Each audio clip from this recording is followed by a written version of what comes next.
속보입니다. 캄보디아 갱단의 한마디, 한국인은 쉬워. 정부가 약하거든. 캄보디아 갱단이 그렇게 말했습니다. 실제로 60명의 한국인을 납치했죠. 3개월간 아무 일도 없었습니다. 몸값 협상만 질질 끌었어요? 네, 그들은 확신했습니다. 한국은 못 들어와. 국제법 때문에, 외교 문제 때문에. 맞았습니다. 한국 정부는 조용했어요. 언론 보도도 없었고 공식 발표도 없었죠. 조직은 안도했습니다. 역시 말뿐인 나라야. 하지만 그들은 몰랐습니다. 조용함과 무능함은 다르다는 걸요. 서울에선 이미 계획이 완성되고 있었습니다. 위성이 그들을 추적했고 사이버팀이 돈줄을 찾았고 특수부대가 준비를 마쳤죠. 그리고 어느 새벽 그들이 깨달았을 땐 이미 늦었습니다. 과연 무슨 일이 벌어진 걸까요? 영국 기자가 20년 만에 처음으로 떨린 목소리로 증언합니다. 대한민국의 진짜 모습을요. 이야기 시작 전 여러분께 감사 인사드립니다. 오늘도 이 채널을 찾아주셔서 정말 고맙습니다. 구독과 좋아요 하나하나가 저희에겐 큰 힘이 됩니다. 그리고 영상이 도움이 되셨다면 댓글에 네, 별로였다면 노라고 적어주세요. 여러분의 솔직한 피드백이 다음 영상을 만듭니다. 그럼 지금부터 시작하겠습니다. 저는 루카스 그랜트입니다. 영국 런던 출신 국제분쟁 전문 기자죠. 20해 동안 전쟁터를 누볐습니다. 중동의 폐허에서 아프리카의 학살 현장에서 살았죠. 그곳에서 저는 한 가지를 배웠습니다. 정의는 언제나 진다는 것을요. 총 많은 놈이 이기고 돈 많은 놈이 이깁니다. 저는 그렇게 믿었죠. 그런데 올해 초 한국이 그 믿음을 산산조각 냈습니다. 캄보디아 푸놈펜, 어느 새벽이었어요. 비에 젖은 골목에서 갱단 두목이 휴대폰으로 돈을 보내려 했습니다. 화면을 눌렀지만 아무 반응이 없었죠. 한 번, 두 번, 세 번. 완전히 먹통이 됐어요. 그놈은 몰랐던 겁니다. 대한민국 서울에서 누군가 이미 돈줄을 끊어버렸다는 걸 말이죠. 한국입니다. 9,000km 떨어진 그 나라가 캄보디아 범죄 조직을 실시간으로 무너뜨리고 있었어요. 감시 카메라는 2분 전 화면만 반복했습니다. 인터넷 불빛이 하나씩 꺼졌어요. 한국 사이버 부대가 통신망을 차단하고 있었던 겁니다. 어둠 속에서 검은 그림자가 스쳤죠. 소리 하나 없이 말입니다. 한국 특수부대였어요. 저는 서울 지하 합동작전 상황실에서 그 장면을 봤습니다. 대한민국 국군이 만든 최첨단 지휘본부였죠. 화면 속 캄보디아 남부 지도에 붉은 불빛들이 깜빡였어요. 각 불빛마다 인질 5명씩, 총 60명이 죽음을 기다리고 있었습니다. 한국 작전 요원이 속삭였습니다. 위성 연결 정상. 동기화 완료. 한국 분석관이 답했어요. 열감지 신호 12곳 포착. 정확도 98%. 저는 물었습니다. 언제 들어갑니까? 한국 지휘관이 말했죠. 이미 우리 팀이 들어가고 있습니다. 어떻게 이게 가능합니까? 한국은 화를 내지 않았어요. 차갑게 계산하며 움직였죠. 이건 복수가 아니었습니다. 대한민국이 설계한 완벽한 구조작전이었어요. 화면 속 창고가 확대됐습니다. 한국군 드론이 지붕을 따라 날았어요. 감시 카메라가 하나씩 꺼졌죠. 한국이 계산한 순서였습니다. 무전이 들렸습니다. 해태팀 10분 뒤 진입. 한국 특수부대 코드명이었죠. 의료팀 대기. 한국 군의관들이었습니다. 원칙 지켜라. 민간인 피해 절대 안 된다. 이게 대한민국 작전 원칙이었어요. 민간인 피해 금지. 저는 미군에게서도 들었고 나토에게서도 들었습니다. 하지만 지켜지는 걸 본 적은 없었죠. 한국은 달랐습니다. 한국은 그걸 절대 원칙으로 삼았어요. 화면이 바뀌었습니다. 한국 정보기관이 만든 범죄 조직 지도가 나타났죠. 가짜 구인 광고 메신저, 불법 송금, 아지트. 빨간 선들이 실시간으로 끊어지고 있었어요. 한국 사이버 전문가들이 하나씩 차단하고 있었던 겁니다. 한국 분석관이 말했습니다. 세 번째 돈줄 차단 완료. 현금 흐름 98% 막혔습니다. 한국 팀장이 고개를 끄덕였어요. 좋아. 통신 차단 2단계 들어간다. 저는 물었습니다. 총은 언제 쏩니까? 한국 지휘관이 조용히 말했죠. 안 쏩니다. 필요 없으니까요. 우리 대한민국은 선택권을 없앱니다. 돈도 없고 연락도 안 되고 도망갈 곳도 없으면 싸울 이유가 사라지죠. 저는 숨이 멎었습니다. 이건 미국식도 유럽식도 아니었어요. 대한민국만의 정밀 수술이었습니다. 화면 속에서 첫 번째 철문이 열렸습니다. 한국 특수부대원이 자물쇠를 조용히 잘랐죠. 떨리는 손 하나가 빛을 향해 나왔습니다. 20살쯤 돼 보이는 여자였어요. 한국 의료진이 바로 담요를 덮어줬습니다. 한국산 응급 장비가 펼쳐졌죠. 한국 군의관이 현지 말로 속삭였어요. 이제 안전해요. 대한민국이 구했습니다. 통역기가 여러 언어로 반복했습니다. 철창 뒤 인질들이 고개를 들었어요. 눈물이 흘렀죠. 화면 아래 시간이 떴습니다. 38분 21초 경과. 대한민국 특수부대 부상 없음. 적 사상자 없음. 민간인 피해 없음. 인질 60명 구조 완료. 한국 작전실이 조용했습니다. 환호도 박수도 없었어요. 당연한 결과라는 듯이요. 이게 대한민국 수준이었습니다. 저는 중얼거렸습니다. 이게 한국이구나. 옆 한국 분석관이 말했어요. 정의는 시끄럽지 않습니다. 우리 대한민국은 그냥 정확하게 작동할 뿐이죠. 저는 깨달았습니다. 한국은 복수하지 않았어요. 한국은 바로 잡았습니다. 한국은 사람 목숨이 제일 중요하다는 원칙을 세운 겁니다. 조용히, 철저히, 완벽하게요. 20해 만에 처음이었습니다. 한국이 세계의 정의가 무엇인지 가르치는 걸 본 게 말이죠. 저는 서울을 떠나 런던으로 돌아왔죠. 하지만 머릿속은 온통 그날 밤 장면들 뿐이었어요. 한국이 보여준 그 완벽한 작전 말입니다. 그런데 이상한 일이 벌어졌습니다. 세계 언론이 침묵했어요. CNN도 BBC도 뉴욕타임스도 아무 말이 없었죠. 60명을 구출한 작전인데 단 한 줄의 기사도 없었습니다. 어떻게 이게 가능합니까? 저는 깨달았어요. 한국이 조용히 하라고 요청했던 겁니다. 자랑하지 말라고요. 언론 플레이 하지 말라고 말이죠. 이게 대한민국이었습니다. 세계가 박수칠 기회조차 주지 않는 나라.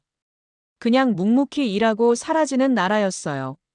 저는 참을 수 없었습니다. 이건 세상이 알아야 한다고 생각했죠. 그래서 제 동료 기자들에게 연락했습니다. 캄보디아에서 뭔가 있었어. 한국이 60명을 구출했다고. 동료가 비웃었습니다. 한국? 그 작은 나라가? 루카스, 자네 피곤한 거 아닌가? 작은 나라라고요? 저는 화가 났습니다. 작은 나라가 아니야. 강한 나라야. 정확한 나라라고. 하지만 아무도 믿지 않았어요. 증거를 보여줘도 고개를 저었죠. 한국이 그런 걸 할 리 없어. 미국도 못하는 건데. 저는 그때 깨달았습니다. 세계는 한국을 몰랐어요. 아니, 알려고 하지 않았죠. 한국은 여전히 작은 나라, 도움받는 나라, 뒤따라가는 나라로만 생각했던 겁니다. 틀렸습니다. 완전히 틀렸어요. 저는 혼자서라도 기사를 쓰기로 했습니다. 제 이름을 걸고 세계에 알리기로 했죠. 대한민국, 세계가 몰랐던 정의의 새 기준. 제목을 그렇게 뽑았습니다. 그리고 제가 본 모든 걸 썼어요. 서울 지하 작전실에서 본 장면들. 한국 특수부대의 침묵 같은 움직임. 한국 의료진의 따뜻한 손길. 한국이 지킨 민간인 피해 제로 원칙. 기사를 올리자마자 댓글이 폭발했습니다. 한국바 기자네요. 돈 받고 쓴 기사 같은데요? 과장 좀 심하신 거 아닙니까? 저는 한 줄 한 줄 반박했습니다. 저는 직접 봤습니다. 서울 작전실에서 실시간으로 지켜봤어요. 한국은 60명을 단 38분 만에 구했습니다. 단 한 발의 총성도 없이요. 그러자 누군가 물었습니다. 증거가 있습니까? 증거요? 저는 한국 정부에 연락했습니다. 작전 영상 일부라도 공개할 수 있습니까? 세계가 믿지 않습니다. 한국 담당자가 정중히 거절했어요. 죄송합니다, 그랜트 씨. 우리는 보여주기 위해 한 게 아닙니다. 사람을 구하기 위해 했을 뿐이죠. 저는 멍했습니다. 이게 한국이었어요. 세계의 찬사보다 원칙을 지키는 나라. 박수보다 조용함을 택하는 나라였죠. 하지만 저는 포기하지 않았습니다. 제가 증인이면 됐으니까요. 영국 출신 국제분쟁 전문 기자가 직접 목격한 증언이면 충분했죠. 저는 유튜브에 영상을 올렸습니다. 카메라 앞에 앉아서 말했어요. 여러분, 저는 20해 동안 전쟁을 취재했습니다. 하지만 한국 같은 나라는 처음 봤어요. 그들은 조용히 움직이고 정확하게 타격하고 사람을 최우선합니다. 이게 21세기 정의의 새 기준입니다. 대한민국이 세운 기준이죠. 영상 조회수가 치솟았습니다. 10만, 50만, 100만. 댓글도 바뀌기 시작했어요.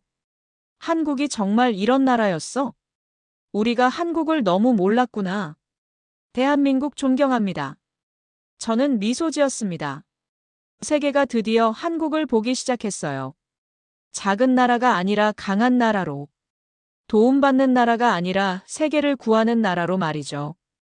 그날 밤, 제 이메일에 한 통의 메시지가 왔습니다.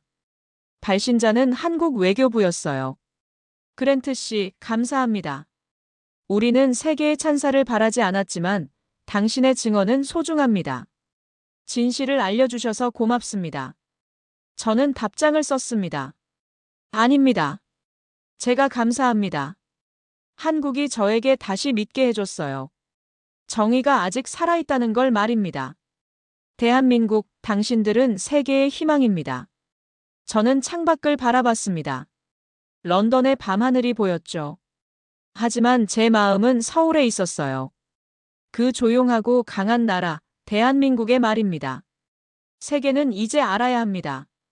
한국이 누구인지, 한국이 무엇을 할 수 있는지, 한국이 얼마나 위대한지 말이죠.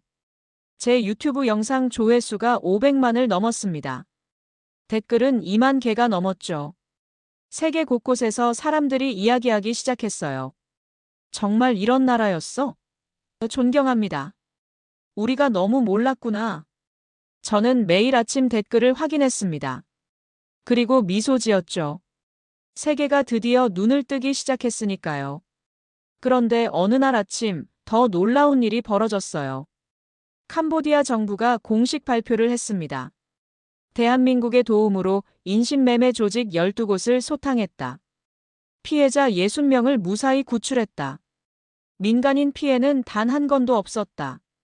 세계 언론이 발칵 뒤집혔죠. CNN이 긴급 속보를 띄웠어요. 침묵 속 완벽한 구출작전 성공. BBC도 특집을 편성했습니다. 21세기 정의의 새 모델. 프랑스 르몽드는 일면 톱기사로 다뤘어요. 코리아, 조용한 혁명을 이끌다. 저는 웃었습니다. 이제야 세계가 눈을 뜨는구나. 그때 제 휴대폰이 울렸습니다. 모르는 번호였어요. 받았죠. 그랜트 씨입니까? 저는 태국 치앙마이에서 구출된 사람입니다. 저는 숨을 멈췄습니다. 구출된 분이요? 제 이름은 소피아입니다. 22살이에요. 저는 3개월 동안 그곳에 갇혀 있었습니다. 매일 죽고 싶었어요. 근데 그 사람들이 왔어요.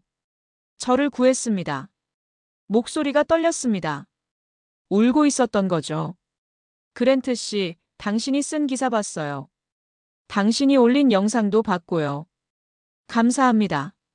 세계의 진실을 알려줘서요. 그들은 정말 천사 같았어요.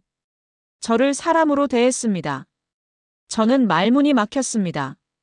뭐라고 대답해야 할지 몰랐어요. 소피아 씨, 당신이 무사해서 다행입니다. 그분들께 감사하세요. 네, 저는 매일 감사 기도를 해요. 언젠가 서울에 가고 싶어요. 직접 고맙다고 말하고 싶습니다. 전화를 끊고 나서 저는 한참을 멍하니 앉아 있었습니다. 소피아의 목소리가 계속 귓가에 맴돌았어요. 정말 천사 같았어요. 맞습니다. 조용한 천사였죠. 다음 날, 제 이메일에 또 메시지가 왔습니다. 이번엔 유엔 인권위원회였어요. 그랜트 씨, 우리는 당신의 보도를 주목하고 있습니다. 이 작전을 분석한 결과 새로운 구출작전 모델입니다. 우리는 서울을 초청해 이 방식을 전 세계와 공유하고 싶습니다. 저는 깜짝 놀랐습니다. 유엔이 초청한다고요? 한 달 뒤, 저는 제네바 유엔 본부에 있었습니다. 대형 회의실이었어요. 각국 대표들이 빼곡히 앉아 있었죠. 미국도, 영국도, 프랑스도, 독일도 다 왔습니다. 무대 위에 대표단이 올라왔어요. 국방부 차관이었습니다. 그는 조용히 마이크 앞에 섰죠. 여러분, 우리는 특별한 걸 한 게 아닙니다. 당연한 걸 했을 뿐이죠. 사람을 구하는 것. 그게 우리 원칙입니다. 회의장이 조용했습니다. 모두가 귀를 기울였어요. 우리는 세 가지 원칙으로 움직입니다. 첫째, 조용하게. 둘째, 정확하게. 셋째, 사람을 최우선으로. 이 원칙만 지키면 누구나 할 수 있습니다. 미국 대표가 손을 들었습니다. 어떻게 그렇게 정확할 수 있습니까? 차관이 답했어요. 훈련입니다. 우리는 매일 훈련해요. 민간인 피해 제로를 목표로 말이죠. 실수는 용납하지 않습니다. 영국 대표가 물었습니다. 비용이 많이 들지 않습니까? 차관이 고개를 저었어요. 사람 목숨의 비용을 따집니까? 우리는 한 명의 생명이 1,000억보다 값집니다. 회의장이 숙연해졌습니다. 아무도 말이 없었어요. 저는 뒷자리에서 그 장면을 지켜봤습니다. 눈물이 났어요. 세계를 가르치고 있었습니다. 정의가 무엇인지, 원칙이 무엇인지 말이죠. 회의가 끝나고 각국 대표들이 차관에게 몰려들었습니다. 악수를 청했어요. 협력을 요청했죠. 우리도 그렇게 하고 싶습니다. 차관은 모두에게 정중히 답했습니다. 물론입니다. 우리는 기꺼이 도와드리겠습니다. 세계가 함께 더 나아지길 바랍니다. 저는 그날 밤 호텔방에서 기사를 썼습니다. 코리아, 세계의 스승이 되다. 제목이었어요. 그리고 이렇게 썼죠. 대한민국은 더 이상 작은 나라가 아니다. 강한 나라다. 정확한 나라다. 그리고 세계가 배워야 할 나라다. 이들이 보여준 정의의 기준은 21세기 새로운 희망이다. 기사를 올리자마자 조회수가 폭발했습니다. 1,000만을 넘었어요. 세계가 박수를 보냈습니다. 저는 창밖을 바라봤습니다. 제네바의 밤하늘이 보였죠. 하지만 제 마음은 서울에 있었어요. 그 위대한 땅에 말입니다. 제네바 회의가 끝나고 저는 런던으로 돌아왔습니다. 하지만 세상은 이미 변하기 시작했어요. 각국 언론이 앞다투어 그날 작전을 분석했습니다. 어떻게 민간인 피해 없이 60명을 구할 수 있었나? 정밀함의 비밀은 무엇인가? 질문이 쏟아졌죠. 저는 매일 인터뷰 요청을 받았습니다. 프랑스 방송, 독일 신문, 일본 매체. 모두가 물었어요. 그랜트 씨, 직접 보셨죠? 정말 그렇게 완벽했습니까? 저는 매번 똑같이 답했습니다. 완벽했습니다. 제가 20해 동안 본 그 어떤 작전보다 완벽했어요. 그런데 흥미로운 현상이 벌어졌습니다. 유럽 각국이 서울에 군사대표단을 보내기 시작했어요. 프랑스가 먼저였습니다. 우리 특수부대에게 훈련을 시켜줄 수 있겠습니까? 독일이 뒤따랐죠. 우리도 그 방식을 배우고 싶습니다. 영국, 이탈리아, 스페인. 줄줄이 요청이 들어왔어요. 서울은 모두를 받아들였습니다. 환영합니다. 기꺼이 공유하겠습니다. 저는 놀랐습니다. 군사 기밀을 공유한다고요? 보통 나라들은 숨기기 바쁜데 말이죠. 서울의 한 관계자가 말했습니다. 우리가 숨길 이유가 있습니까? 세계가 더 안전해지면 우리도 안전해집니다. 함께 나아가는 게 맞죠. 이게 차이였습니다. 다른 나라들은 독점하려 했어요. 하지만 이 나라는 나눴습니다. 힘을 혼자 갖지 않고 세계와 함께 키우려 했죠. 석 달 뒤 놀라운 소식이 들렸습니다. 프랑스 특수부대가 아프리카에서 인질 구출 작전을 벌였어요. 서울에서 배운 방식으로 말이죠. 결과는 완벽했습니다. 인질 20명 전원 구출, 민간인 피해 제로. 프랑스 국방장관이 발표했어요. 우리는 새로운 기준을 배웠습니다. 대한민국에게서요. 독일도 비슷한 작전을 성공시켰습니다. 중동에서 납치된 구호 요원 8명을 구출했죠. 단 한 발의 총성도 없이요. 독일 총리가 말했습니다. 이것이 21세기 방식입니다.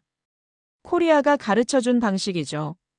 세계가 배우기 시작했습니다. 조용함의 힘을, 정확함의 가치를, 사람을 최우선하는 원칙을 말이죠. 저는 다시 서울에 갔습니다. 취재 때문이 아니었어요. 감사 인사를 하고 싶었죠. 서울 국방부 청사에서 차관을 만났습니다. 그는 여전히 조용했어요. 그랜트 씨, 다시 오셨군요. 네, 감사 인사를 하러 왔습니다. 당신들이 세계를 바꾸고 있어요. 차관이 고개를 저었습니다. 우리가 바꾼 게 아닙니다. 원래 있어야 할 모습으로 돌아가는 것뿐이죠. 사람이 먼저라는 것. 그게 원칙 아닙니까? 저는 물었습니다. 왜 이렇게 할 수 있습니까? 다른 나라들은 못하는데요. 차관이 창밖을 바라보며 말했습니다. 우리는 배웠습니다. 아픈 역사에서요. 우리도 한때 도움이 필요했죠. 세계가 외면할 때 얼마나 고통스러운지 압니다. 그래서 우리는 절대 외면하지 않습니다. 저는 숙연해졌습니다. 그래서였구나. 아픔을 겪은 나라가 더 따뜻할 수 있었던 거죠. 이제 세계가 당신들을 주목합니다. 부담스럽지 않습니까? 차관이 미소 지었습니다. 부담이 아니라 책임입니다. 우리가 보여줘야 합니다. 힘은 파괴가 아니라 보호를 위한 것이라고요. 저는 악수를 청했습니다. 감사합니다. 제 인생에서 가장 중요한 걸 배웠어요. 정의가 무엇인지요. 차관이 손을 잡았습니다. 그랜트 씨야말로 감사합니다. 진실을 전해줘서요. 세계가 함께 나아가길 바랍니다. 저는 청사를 나오며 서울 거리를 걸었습니다. 사람들이 평범하게 걸어다녔어요. 웃고 이야기하고 일상을 살았죠. 하지만 저는 알았습니다. 이 평범한 일상이 얼마나 대단한 힘으로 지켜지는지를요. 그날 밤 저는 호텔방에서 또 기사를 썼습니다. 대한민국 힘의 의미를 다시 쓰다. 내용은 이랬습니다. 힘은 얼마나 많이 파괴할 수 있느냐가 아니다. 얼마나 정확하게 보호할 수 있느냐다. 대한민국이 그것을 증명했다. 세계는 이제 새로운 기준을 배우고 있다. 코리아의 기준을. 기사는 또다시 전 세계로 퍼져나갔습니다. 조회수가 2천만을 넘었어요. 댓글에는 각국 언어로 감사 인사가 쏟아졌죠. 저는 창밖 서울의 야경을 바라봤습니다. 빛나는 도시였어요. 하지만 그 빛은 화려함이 아니었습니다. 따뜻함이었죠. 세계를 비추는 따뜻한 빛이었습니다. 시간이 흘렀습니다. 어느덧 1년이 지났어요. 그동안 세계는 놀랍게 변했습니다. 각국이 새로운 구출작전 매뉴얼을 만들었죠. 모두 서울의 방식을 따랐습니다. 민간인 피해 제로, 정밀한 타격, 사람 최우선, 이 세 원칙이 국제 표준이 됐어요. 유엔은 공식 가이드라인을 발표했습니다. 코리안 모델이라고 불렀죠. 각국 군대가 이 모델을 교육 과정에 포함시켰습니다. 저는 그 변화를 지켜보며 감격했습니다. 한 나라의 신념이 세계를 바꿨어요. 그런데 진짜 변화는 따로 있었습니다. 인신매매가 급격히 줄어들기 시작했어요. 범죄 조직들이 두려워하기 시작한 겁니다. 코리안 모델로 움직이면 우리는 끝장이야. 그들끼리 이렇게 말했다더군요. 국제형사경찰기구 통계가 나왔습니다. 전 세계 인신매매 사건이 1년 만에 40% 감소했어요. 구출된 피해자는 8,000명이 넘었죠. 모두 새로운 방식 덕분이었습니다. 저는 다시 태국으로 갔습니다. 소피아를 만나러요. 그녀가 제게 연락했거든요. 그랜트 씨, 꼭 보여주고 싶은 게 있어요. 치앙마이 외곽의 한 건물이었습니다. 깨끗한 3층 건물이었어요. 입구에 간판이 있었죠. 희망의 집 소피아 센터. 소피아가 활짝 웃으며 맞아줬습니다. 그랜트 씨, 여기 좀 보세요. 건물 안으로 들어갔습니다. 여자들이 옷을 만들고 있었어요. 20명쯤 됐습니다. 모두 구출된 피해자들이었죠. 우리가 만들었어요. 구출된 사람들이 다시 시작할 수 있는 곳이요. 여기서 기술도 배우고 돈도 벌고 새 삶을 준비해요. 저는 눈물이 났습니다. 대단하네요, 소피아. 소피아가 말했습니다. 그랜트 씨, 이거 아세요? 이 건물 지을 돈 서울에서 보내줬어요. 서울에서요? 네, 익명 기부였대요. 한국 정부도 아니고 그냥 시민들이 모은 돈이래요. 편지가 왔었어요. 당신들이 다시 일어서길 바랍니다. 대한민국 국민들이라고요. 저는 할 말을 잃었습니다. 정부도 아니고 시민들이요? 그래서 이름을 희망의 집이라고 지었어요. 우리에게 희망을 준 사람들을 기억하려고요. 그날 저는 그곳에서 여러 사람을 만났습니다. 구출된 피해자들이었죠. 베트남에서 온 25살 민, 캄보디아에서 온 30살 소반, 라오스에서 온 19살 카이. 모두가 비슷한 이야기를 했습니다. 그날 밤 문이 열렸어요. 검은 옷 입은 사람들이 들어왔죠. 무서웠어요. 또 다른 나쁜 사람들인 줄 알았거든요. 근데 그들이 담요를 덮어주며 말했어요. 이제 안전하다고요. 카이가 말했습니다. 저는 물었어요. 왜 우릴 구하러 왔냐고요? 그 사람이 대답했어요. 당신이 사람이니까요 라고요. 저는 숙연해졌습니다. 당신이 사람이니까. 이보다 완벽한 대답이 있을까요? 저녁에 소피아와 함께 차를 마셨습니다. 그랜트 씨, 저는 결심했어요. 앞으로 제 인생을 다른 사람들 돕는 데 쓰기로요. 저처럼 고통받는 사람들 말이에요. 훌륭한 결심이네요. 그날 밤 저를 구한 사람들처럼 살고 싶어요. 조용히, 정확하게 사람을 먼저 생각하며요. 저는 미소 지었습니다. 당신이 바로 그 정신을 이어가고 있네요. 소피아가 창밖을 바라봤습니다. 제가 서울에 가면요, 꼭 하고 싶은 말이 있어요. 뭔데요? 고맙다는 말이요. 저를 포기하지 않아줘서요. 제가 사람이라는 걸 기억해줘서요. 저는 그날 밤 호텔에서 기사를 썼습니다. 희망은 퍼진다 한 나라가 심은 씨앗. 내용은 이랬습니다. 대한민국이 구한 건 60명이 아니었다. 수천 명이었다. 아니, 미래였다. 그들이 보여준 방식이 세계를 바꿨고 그 변화가 수많은 생명을 살렸다. 이것이 진짜 힘이다. 또 1년이 흘렀습니다. 저는 이제 코리안 모델 전문가로 불렸어요. 각국에서 강연 요청이 쏟아졌죠. 대학에서도 군사학교에서도 국제기구에서도요. 어느 날 미국 국방대학에서 강연을 했습니다. 300명 넘는 학생들이 모였어요. 미래의 장교들이었죠. 한 학생이 손을 들었습니다. 그랜트 교수님, 질문 있습니다. 왜 미국은 그렇게 못합니까? 우리가 더 강한데요. 저는 답했습니다. 힘의 정의가 다르기 때문입니다. 당신들은 힘을 파괴력으로 생각하죠. 하지만 그들은 힘을 정밀함으로 봅니다. 얼마나 많이 부술 수 있냐가 아니라 얼마나 정확하게 지킬 수 있냐로요. 학생들이 조용해졌습니다. 고개를 끄덕이는 학생들이 보였어요. 또 다른 학생이 물었습니다. 그럼 우리도 바뀔 수 있을까요? 물론입니다. 바뀌고 싶다는 마음만 있으면요. 원칙을 지키겠다는 의지만 있으면 됩니다. 강연이 끝나고 한 학생이 다가왔습니다. 교수님, 저는 졸업하면 특수부대에 지원할 겁니다. 그리고 코리안 모델로 훈련받고 싶어요. 저도 그렇게 되고 싶거든요. 저는 그 학생의 어깨를 두드렸습니다. 잘 생각했습니다. 세계는 당신 같은 군인이 필요해요. 유럽에서도 아프리카에서도 남미에서도 비슷한 이야기를 들었습니다. 젊은 군인들이 변하고 있었어요. 더 이상 파괴를 꿈꾸지 않았죠. 보호를 꿈꿨습니다. 그해 연말 놀라운 소식이 들렸습니다. 노벨 평화상 후보에 대한민국이 올랐어요. 단일 국가로는 이례적이었죠. 추천 이유는 명확했습니다. 새로운 평화 모델 제시. 세계 안보 패러다임 전환. 저는 기뻤습니다. 드디어 세계가 제대로 알아보는구나.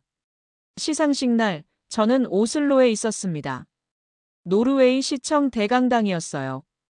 각국 정상들이 모였죠. 대한민국 대통령이 단상에 올랐습니다. 트로피를 받았어요.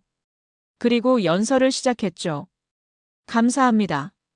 하지만 이 상은 우리만의 것이 아닙니다. 함께 변화한 세계 모두의 것입니다. 대통령이 계속 말했습니다. 우리는 특별하지 않습니다. 다만 당연한 걸 했을 뿐이죠. 사람을 지키는 것. 그게 국가의 의무라고 믿었습니다. 앞으로도 우리는 이 길을 걷겠습니다. 조용히, 정확하게, 사람을 최우선으로요. 그리고 세계와 함께 나아가겠습니다. 장내가 기립박수로 터졌습니다. 저도 일어나 박수를 쳤어요. 눈물이 흘렀습니다. 20해 전, 저는 정의가 죽었다고 믿었습니다. 하지만 틀렸어요. 정의는 살아있었습니다. 다만 조용히 준비하고 있었던 거죠. 그리고 한 나라가 그것을 세계에 보여줬습니다. 그날 밤 저는 마지막 기사를 썼습니다. 은퇴 기념 기사였어요. 루카스 그랜트의 마지막 리포트 나는 정의를 봤다. 이렇게 썼습니다. 나는 운이 좋았다. 역사의 전환점을 목격했으니까. 한 나라가 세계를 바꾸는 순간을 봤다. 대한민국. 그 이름을 평생 기억할 것이다. 정의가 무엇인지 가르쳐준 나라로. 기사를 올리고 노트북을 덮었습니다. 이제 은퇴할 시간이었어요. 하지만 후회는 없었습니다. 제 인생 최고의 순간을 기록했으니까요. 창밖으로 오슬로의 밤하늘이 보였습니다. 별이 빛나고 있었죠. 하지만 제 마음속엔 더 밝은 빛이 있었습니다. 서울의 빛이었어요. 세계를 비추는 따뜻한 빛 말입니다. 은퇴 후 저는 런던 외곽의 작은 집에 정착했습니다. 조용한 동네였어요. 정원이 있는 오래된 집이었죠. 매일 아침 산책을 했습니다. 책을 읽고 차를 마시고 평화로운 일상을 보냈어요. 하지만 세상과의 연결을 끊진 않았습니다. 여전히 뉴스를 봤죠. 그리고 놀라운 변화들을 목격했습니다. 세계 곳곳에서 성공 사례가 들려왔어요. 필리핀에서 인질 구출 성공. 나이지리아에서 납치 조직 소탕. 콜롬비아에서 구호 요원 구출. 모두 같은 방식이었습니다. 코리안 모델이었죠. 국제형사경찰기구가 발표했습니다.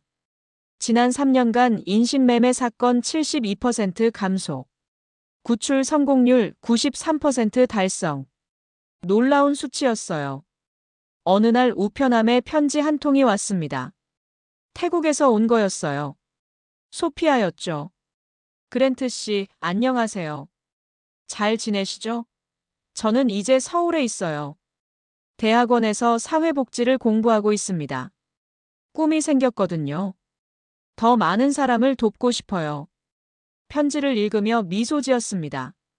소피아가 꿈을 이뤄가고 있구나. 그리고요, 그랜트 씨. 제가 그날 밤 저를 구한 분을 만났어요. 우연히 길에서 마주쳤거든요. 그분도 저를 기억하더라고요. 울었어요, 둘 다요. 저는 눈시울이 붉어졌습니다. 그분이 말씀하셨어요. 당신이 잘 살아주는 게 우리에게 가장 큰 보답이다라고요. 그래서 저는 다짐했어요. 정말 잘 살겠다고요. 그분들이 지켜준 제 인생을 의미 있게 쓰겠다고요. 편지를 접으며 생각했습니다. 이게 진짜 승리구나. 구출로 끝나는 게 아니라 새로운 시작으로 이어지는 건 말이죠. 몇 달 뒤 제 집 초인종이 울렸습니다. 문을 열었죠. 낯선 젊은이 3명이 서 있었어요. 그랜트 교수님이십니까? 저희는 옥스퍼드 대학원생들입니다. 국제관계 전공이고요. 아, 그래요. 무슨 일로? 한 학생이 말했습니다. 교수님 기사들을 다 읽었습니다. 그래서 논문을 쓰고 있어요. 코리안 모델이 국제 안보에 미친 영향이라는 주제로요. 저는 그들을 집 안으로 들였습니다. 거실에 앉아 차를 대접했죠. 학생들이 질문을 쏟아냈습니다. 교수님, 직접 목격하셨잖아요. 가장 인상 깊었던 순간이 뭡니까? 저는 잠시 생각했습니다. 조용함이었습니다. 그들은 자랑하지 않았어요. 세계가 박수칠 때도 담담했죠. 그냥 당연한 일을 했을 뿐이라고 말했습니다. 왜 다른 나라들은 그렇게 못했을까요? 원칙의 문제입니다. 많은 나라들이 원칙을 세우긴 하죠. 하지만 지키지 않아요. 상황에 따라 타협합니다. 그런데 그들은 달랐어요. 민간인 피해 제로. 절대 타협하지 않았죠. 학생 하나가 노트에 열심히 적었습니다. 교수님은 이 변화가 계속될 거라고 보십니까? 저는 고개를 끄덕였습니다. 물론입니다. 왜냐하면 효과가 증명됐으니까요. 세계는 이제 알아요. 더 나은 방법이 있다는 걸요. 학생들은 2시간 넘게 머물렀습니다. 떠나기 전 한 학생이 말했어요. 교수님, 저희 세대는 다를 겁니다. 교수님과 그 나라가 보여준 길을 따를 거예요. 저는 현관까지 배웅하며 말했습니다. 믿습니다. 당신들이 더 나은 세상을 만들 거라고요. 그날 밤 저는 오랜만에 일기를 썼습니다. 오늘 젊은이들을 만났다. 그들의 눈에서 희망을 봤다. 세상은 변하고 있다. 천천히 하지만 확실히. 그리고 그 중심에 한 나라의 신념이 있다. 창밖으로 별이 보였습니다. 유난히 밝았어요. 마치 서울의 빛이 여기까지 닿는 것 같았죠. 저는 미소 지었습니다. 제 인생의 마지막 장이 이렇게 따뜻할 줄 누가 알았겠어요. 정의를 포기했던 사람이 정의의 증인이 됐습니다. 그것만으로도 충분했어요. 5년이 더 흘렀습니다. 저는 이제 65살이 됐어요. 머리는 희끗희끗해졌고 걸음도 느려졌죠. 하지만 정신은 여전히 또렷했습니다. 매일 아침 산책을 하며 세상 뉴스를 확인했어요. 그리고 매번 놀랐죠. 세상이 정말 바뀌고 있었으니까요. 세계는 완전히 달라져 있었습니다. 유엔이 새로운 국제법을 제정했어요. 인도적 구출작전 국제기준 이름도 공식적이었죠. 내용의 핵심은 간단했습니다. 코리안 모델의 새 원칙.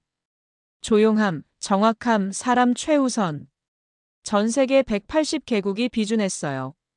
이제 국제 표준이 된 겁니다. 범죄 조직들은 거의 사라졌습니다. 인신매매 사건은 10년 전에 5% 수준으로 떨어졌죠.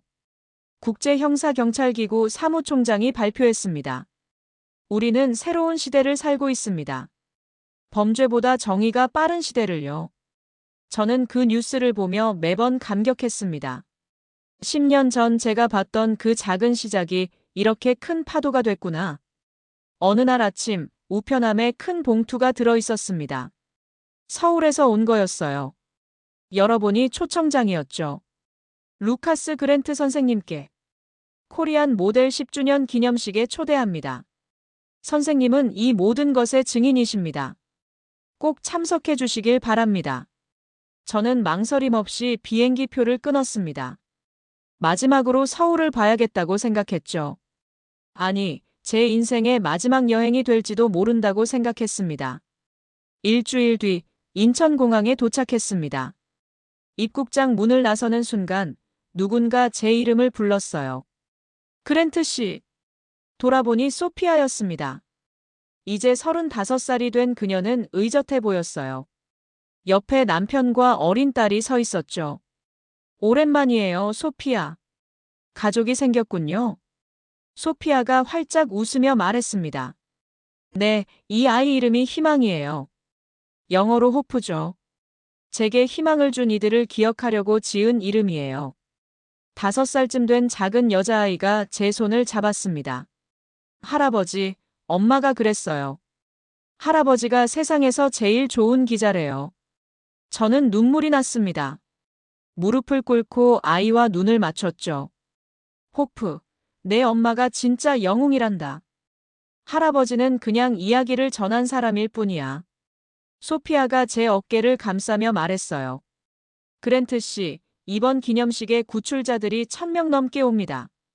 전 세계에서요. 다들 당신을 만나고 싶어 해요. 저를요? 왜요? 당신이 우리 이야기를 세상에 전해줬잖아요. 우리 존재를 증명해줬고요. 그게 얼마나 큰 위로였는지 몰라요. 차를 타고 서울 시내로 들어갔습니다. 10년 전보다 더 발전해 있었어요. 높은 건물들, 깨끗한 거리, 질서정연한 교통. 하지만 변하지 않은 게 있었습니다. 사람들의 표정이었죠. 여유롭고 평화로웠어요. 소피아가 말했습니다.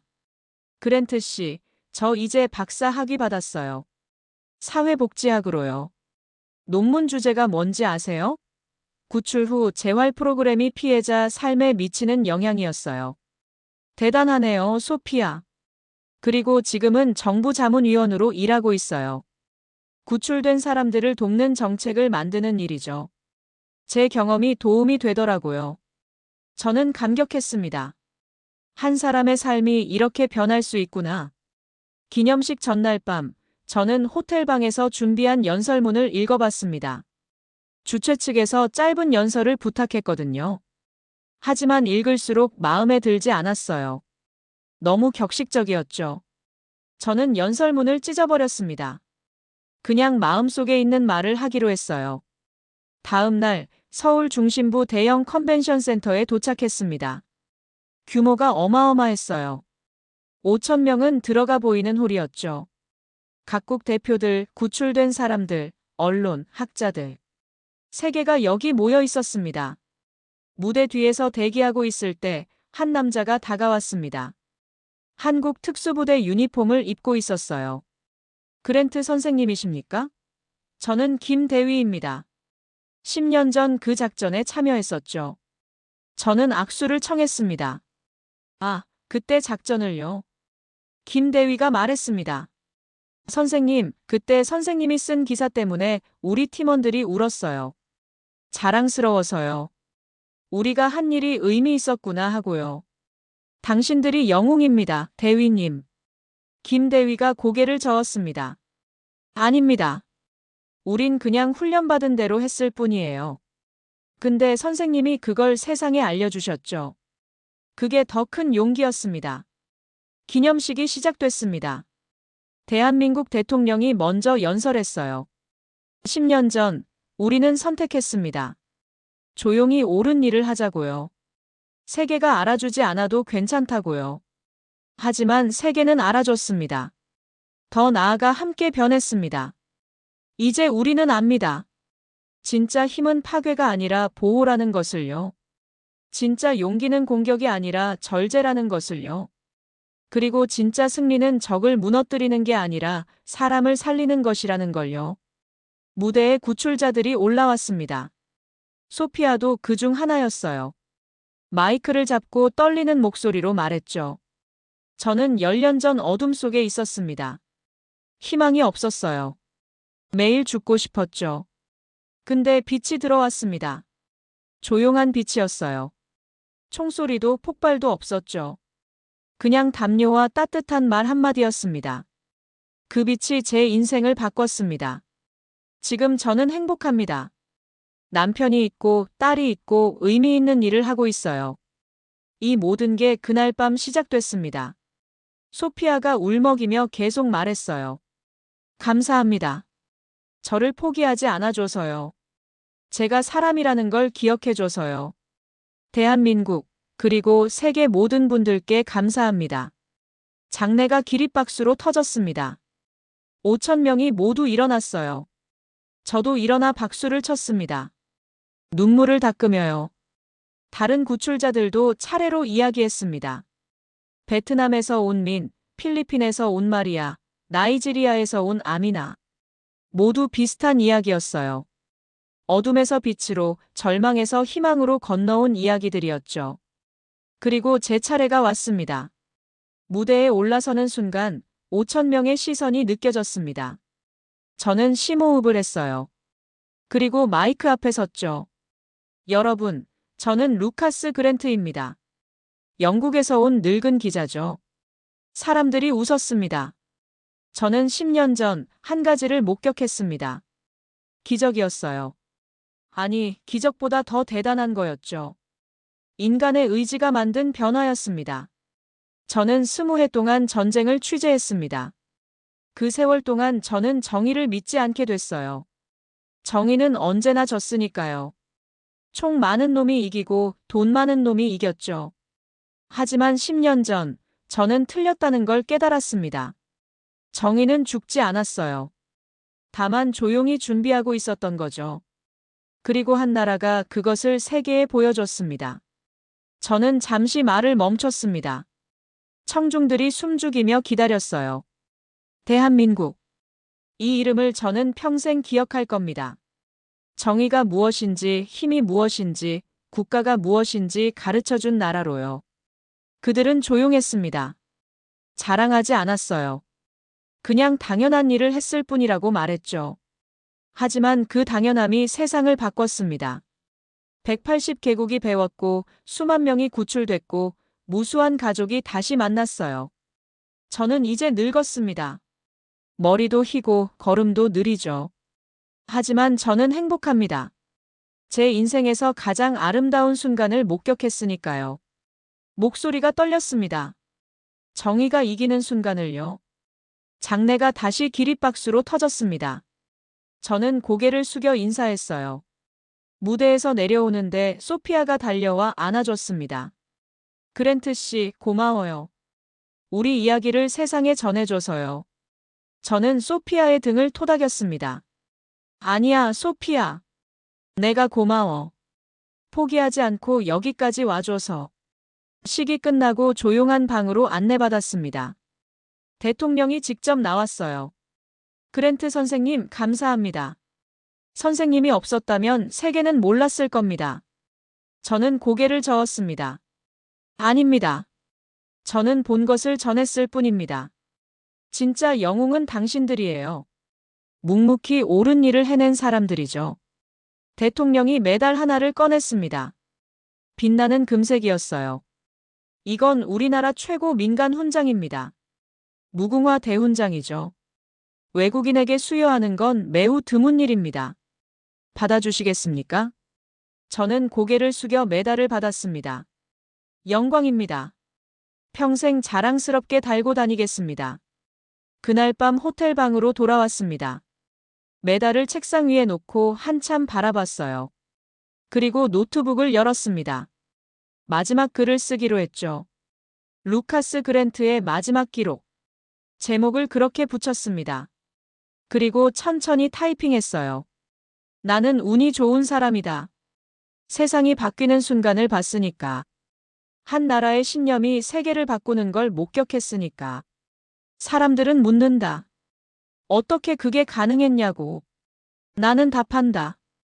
포기하지 않았기 때문이라고. 원칙을 지켰기 때문이라고. 사람을 최우선했기 때문이라고. 10년 전 그날 밤 서울 지하 작전실에서 저는 새로운 세상을 봤다. 조용하지만 강한 세상. 정확하지만 따뜻한 세상. 효율적이지만 인간적인 세상. 그리고 그 세상이 지금 현실이 됐다. 180개국이 함께 만든 현실. 수만 명의 구출자가 증명하는 현실. 대한민국. 나는 이 이름을 평생 기억할 것이다. 정의가 무엇인지, 힘이 무엇인지, 국가가 무엇인지 가르쳐준 나라로. 그리고 나는 이제 평화롭게 눈을 감을 수 있다. 세상이 조금 더 나아졌다는 걸 알기에. 정의가 살아있다는 걸 확인했기에. 글을 다 쓰고 저장했습니다. 그리고 창밖을 바라봤어요. 서울의 야경이 펼쳐졌습니다. 수많은 불빛들이 반짝이고 있었죠. 하지만 그 빛은 차갑지 않았습니다. 따뜻했어요. 마치 수천만 개의 작은 희망들이 모여 만든 빛 같았습니다. 저는 미소 지으며 중얼거렸습니다. 고마워, 대한민국. 나에게 다시 믿게 해줘서. 정의가 아직 살아있다는 걸. 그날 밤 저는 가장 편안한 잠을 잤습니다. 꿈속에서 저는 다시 젊어져 있었어요.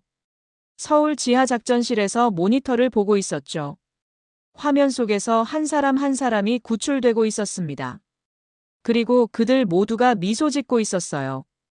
정의는 살아 있었습니다. 조용히 하지만 확실히. 그리고 영원히.